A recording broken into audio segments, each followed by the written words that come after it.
Hi, this is Twyla. And I'm Natalie. And this is Twyla and Natalie. I guess every week we start with a question. We do. I like doing We're smart that. like that. Yeah, I think, oh, no, we're getting crafty, aren't we?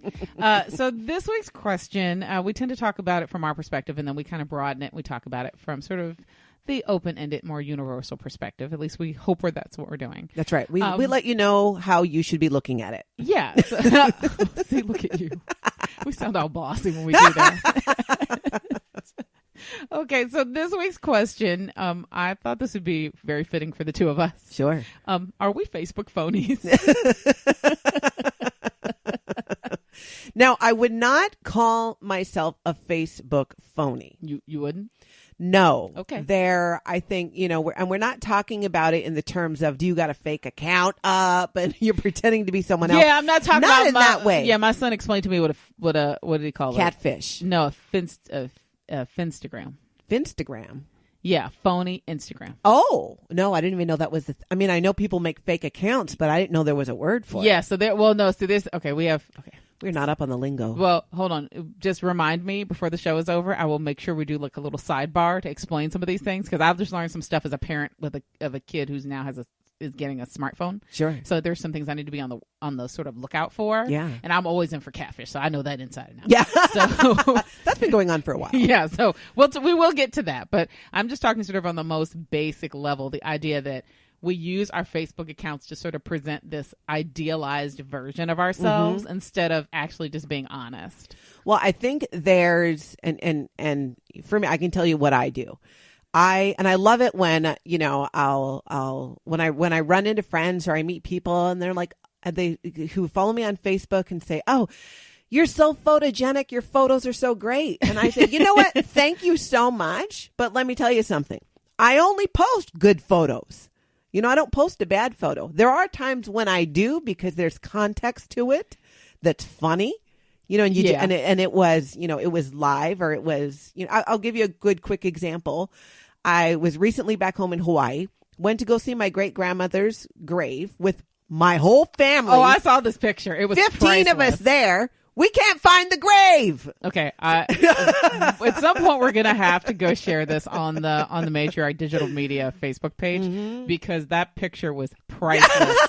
It was you and a bunch of your relatives standing in a field. And the funny part was, it seemed like you were looking, like, ironically with the camera, looking like you were looking lost, but everybody behind you was genuinely lost.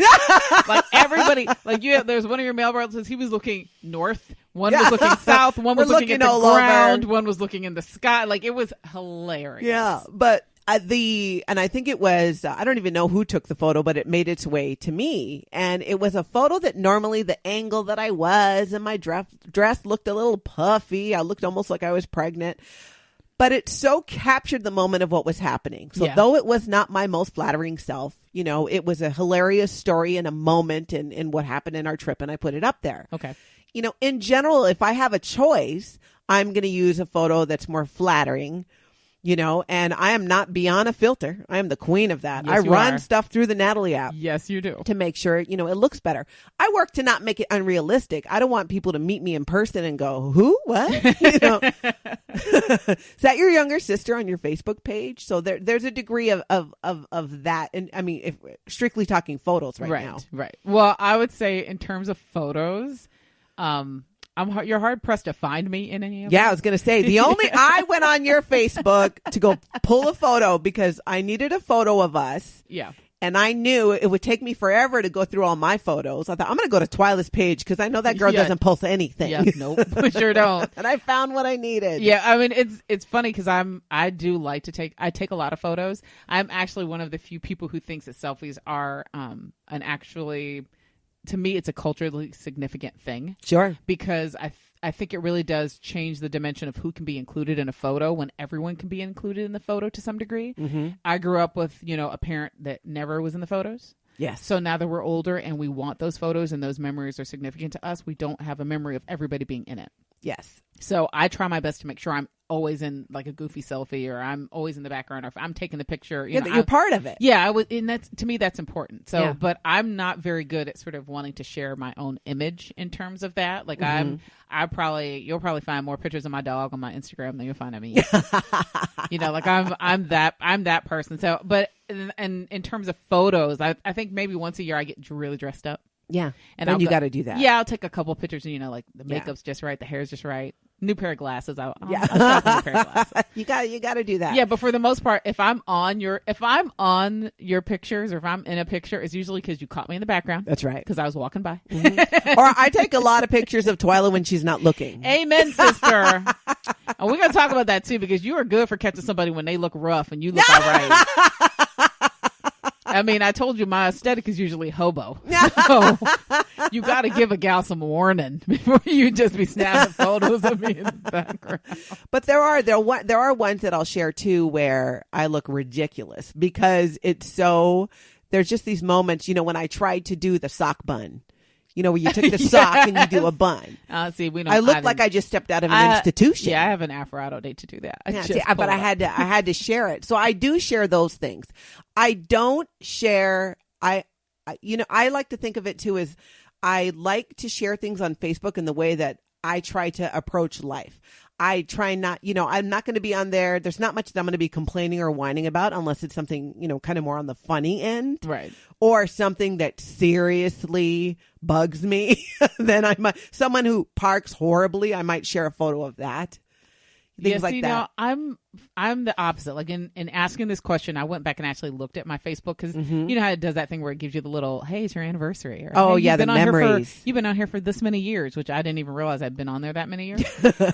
And it kind of made me go, like, every time those pictures pop up and those like time hop stuff, I'll click on it. And then I cringe because there was a point when I first started using Facebook that I was the phoniest. Like, I don't even know who that lady is.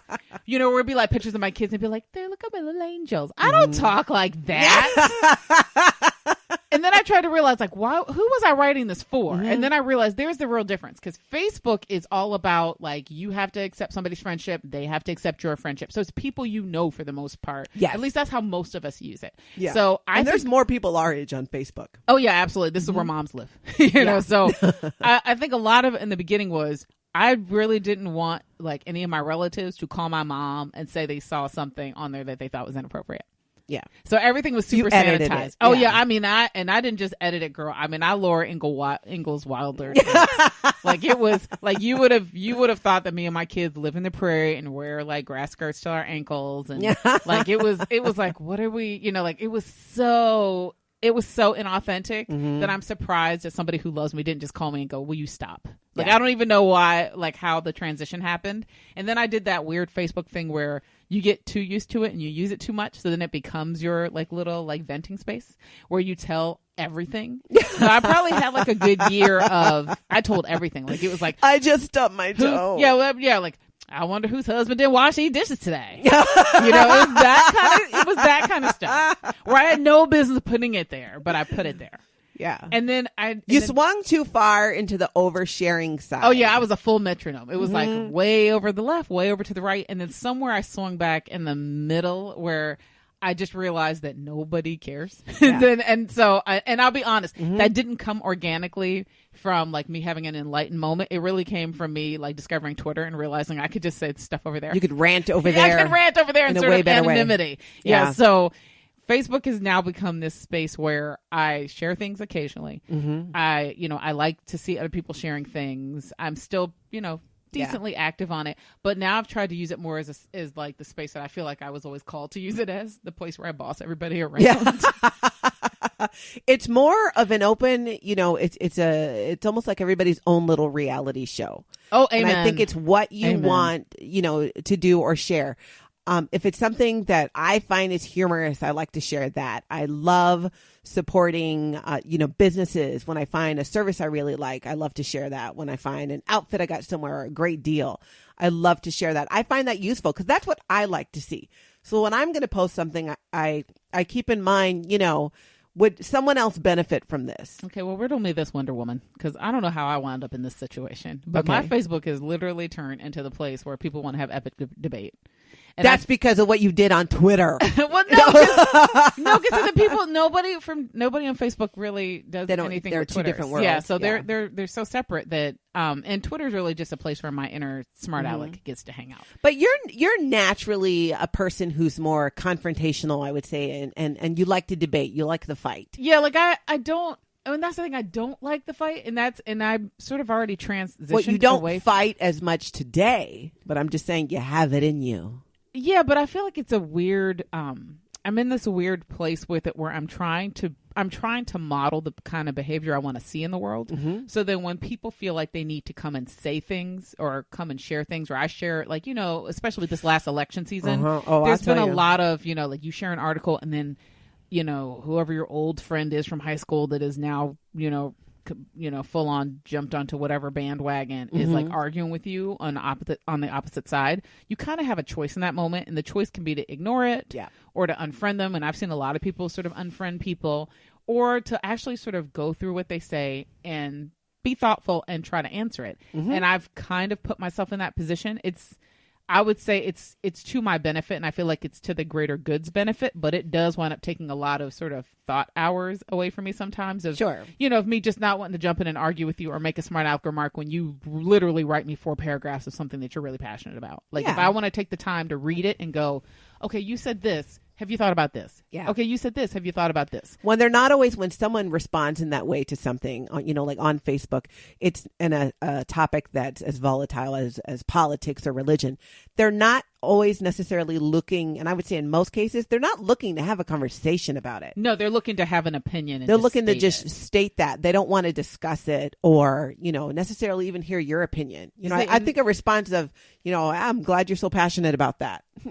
And I think that's I should be smart enough to do that. I think what usually happens is my brain clicks in and goes, you felt so strongly about this that you felt like you needed to tell me. And I'm going to choose to be the example that I always tell my kids to be, which is if someone is really genuinely trying to engage with you, engage. Yeah. Like do it respectfully. And the thing is, I always tell my kids, you can set the tone and the tenor for how somebody else absorb something. Yeah, it doesn't need to take a negative turn. You can have a discussion without name calling or without putting somebody else down. Yeah, and I will say that part of the reason probably why it still continues is because I'm genuinely proud when I have one of those sort of interactions with somebody, and at the end we don't agree, but we respectfully disagree. Yeah. And I feel like that, to me, that just reinforces everything I try to teach my kids and how I try to make sure I'm walking through the world. And I actually don't mind spending my time, doing some of that. And I would probably say at this point, that's the most sort of genuine interaction I have in terms of social media is when I'm doing that, because I'll be honest, I'm a complete phony everywhere else. Listen, I'm not even ashamed of it. I'm not ashamed of it. I am a phony on Pinterest. I'm not baking any of that stuff. Yeah. I'm not. I'm just pinning really pretty pictures. More of a wish list. Yeah, I'm pinning pretty pictures that other people took the time to make, and I'm just like, oh, this is cute. I'm put all this cute stuff right here. I'm not baking. Do you think though? I think that there are more people. I've met people who I've met in real life, and I then watch their interaction and follow them on Facebook, and then almost realize they're phony in life. Ooh. And on Facebook, they're actually more authentic. And it's usually not a good thing. Ooh. Like I see the way they respond to things or the things that they say about family members or drama in their life. And I go, oh, and not to say we all have drama. We all have things that happen. But, there's a time and a place for that. And sometimes you want to vent and put it out there. I'll often write things, in my columns that are about things that I'm going through. Right. But I do it in a way where I try to be specific about it and raise a question of maybe other people are going through this and they want to ask themselves this. Yeah, you want to work through it. No, there is no vague booking. Okay, no, wait, hold on. You have to explain. You explained this to me not long ago. And I actually thought I just really love the explanation. So vague booking is when you put vague posts up that basically screams that you're an attention whore. Something like, this day could not get any worse, but you don't say what happened. Okay, see, I have a good example. I love this example. Okay. It's one that I see quite often on my own feed.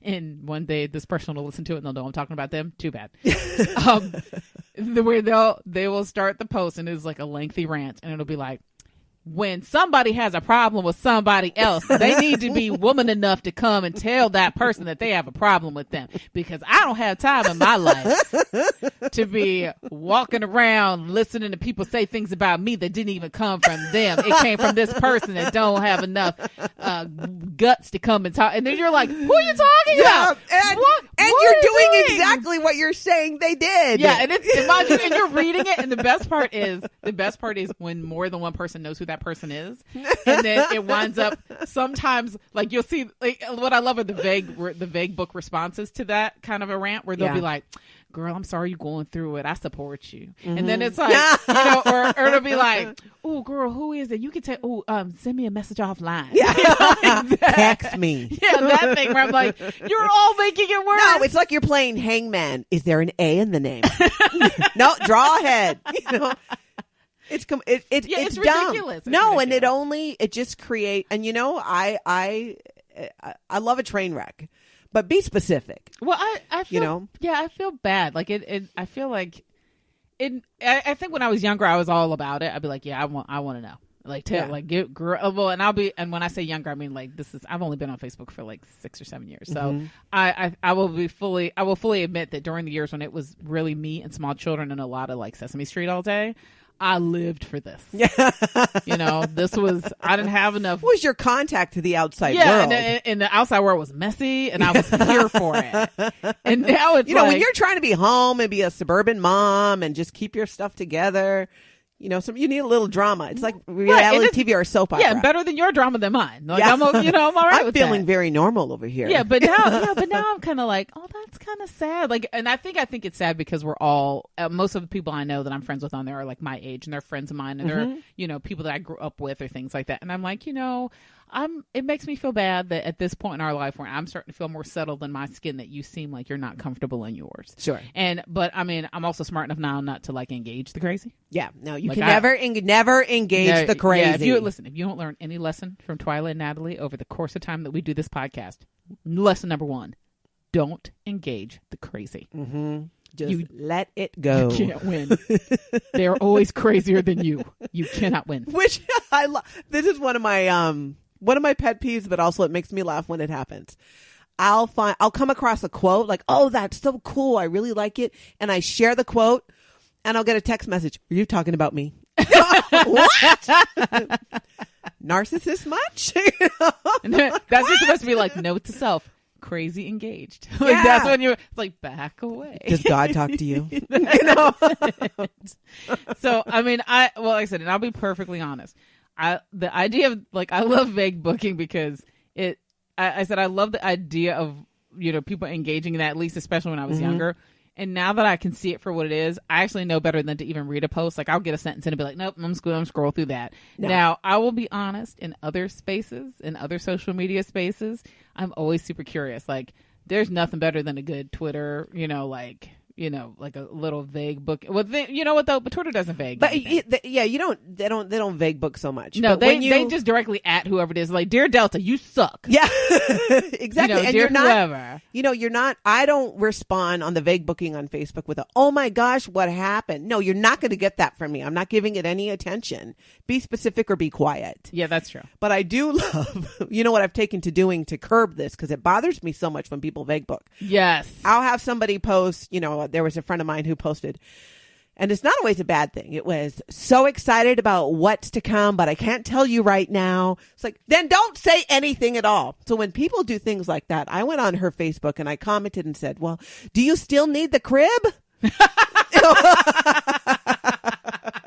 And she's like my age. I would have killed you if you had done that to me. And she's like, oh, ha, ha. I'm like, that's what you get for vague booking. I would have killed you. This is how rumors get started. Oh yeah, I would have killed. Then you. Don't be vague. That's true. Well, I try not to be. So I don't do that on the negative ones. Oh, worst day ever, or I just got the worst news, because it could be something serious, and I don't want to make less of it. Yeah, absolutely. But when somebody's being like, when it's a good thing and you're not saying, and I hate teasers like that. I don't like a mystery. Yeah, just say it. Yeah, just say it. Okay, I should probably make sure I put a caveat there that I was reading about Delta in the news this morning. I don't personally hate them.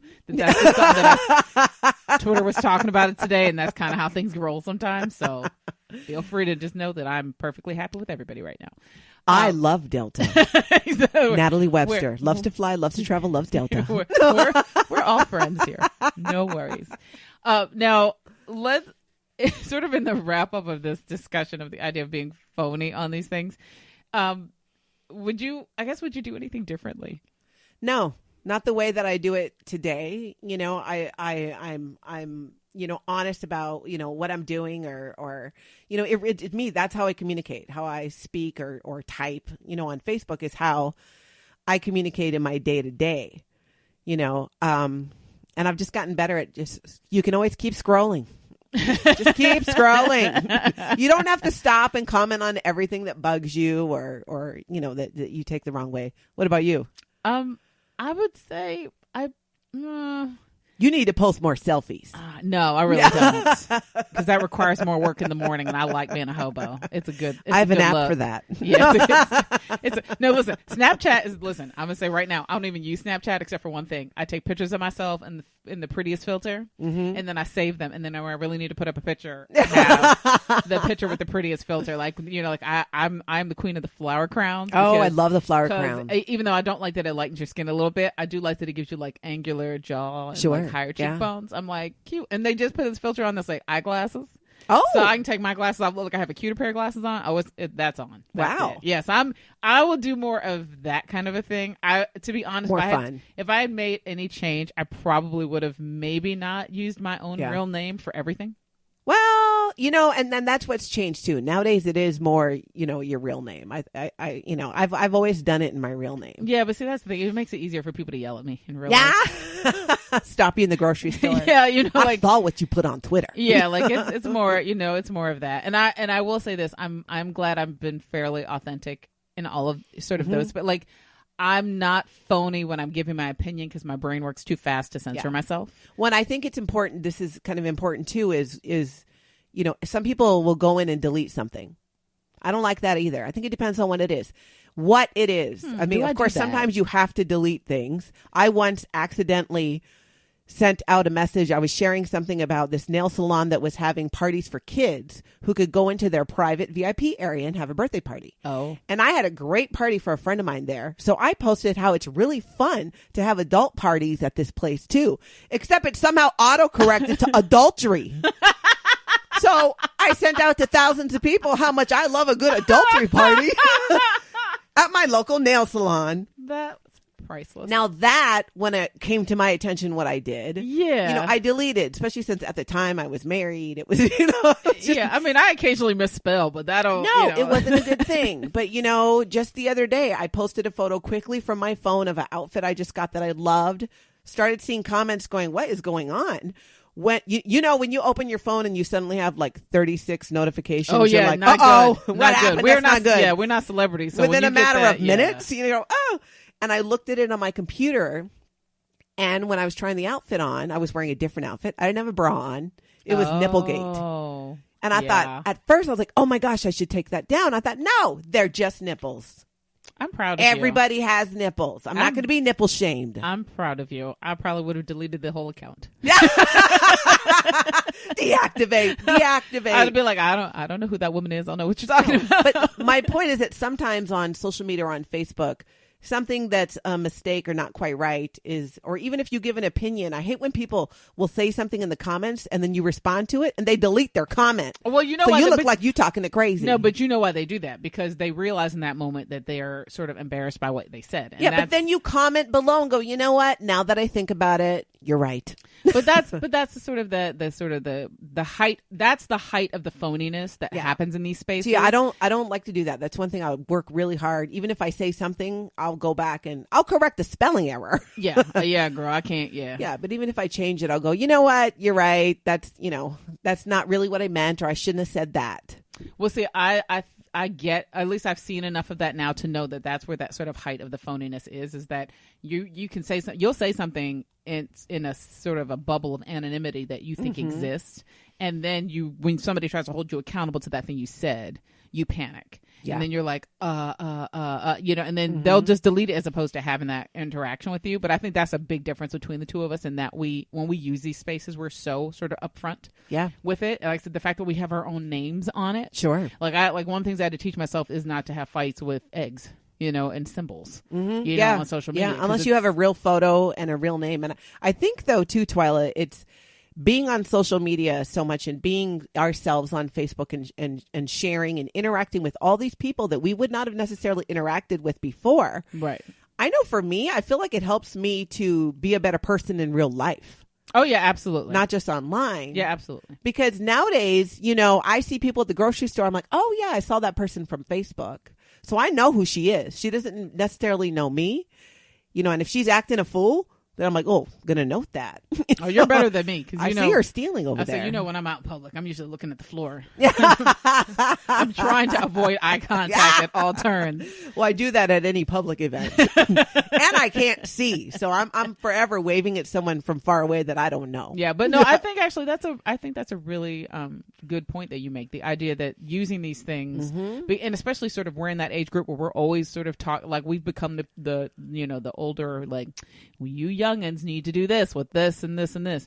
But it does make me hold myself to a higher standard. To set a better example, because it's not even, you don't even have to be in any kind of media whatsoever. The point is whether you have 100 or 1,000 friends, you don't know how it's at 6 degrees of separation. That's ambitious. You don't I have know like how 13 friends. Yeah. You don't know how you're connected or where you're going to run into these people. And, someone may recognize you and you want to be being, not acting a fool at a soccer game. See, now I'm worried because I feel like I've done enough sort of like openly obsessing over people like The Rock. And but there's nothing wrong with that. The Rock is hot. I know. But I'm sure if you line all my tweets up back to back, it seems real creepy. Yeah. So I should probably hold myself to a little bit of a better But it's standard. you and it's who you are, and you would, probably stand by most of it. Oh, I'd stand by 100% of it. Yeah, I look at it that way too. It's me. It's who I am. I am not always right. I am not always doing the right thing. It is not always perfect. I'm the most perfectly imperfect person to walk the earth. It just is. And I'm willing to share it. Okay. Well, I figured that means, I guess, the answer to that question for us, if we're shorthanded, it is we don't mind being phony within context. I'm not phony all the time, but if I'm going to be phony, I'll make it count. Very much. All right. Well, we want to hear from you guys. We love when you guys interact with us. Go to the Facebook page, go to Matriarch Digital Media, hit the send message tab, and and talk to us. Let us know what you think. Let us know your opinion. Pose questions if you have them, and you may be featured on a future episode of Twyla and Natalie. Thanks so much for listening.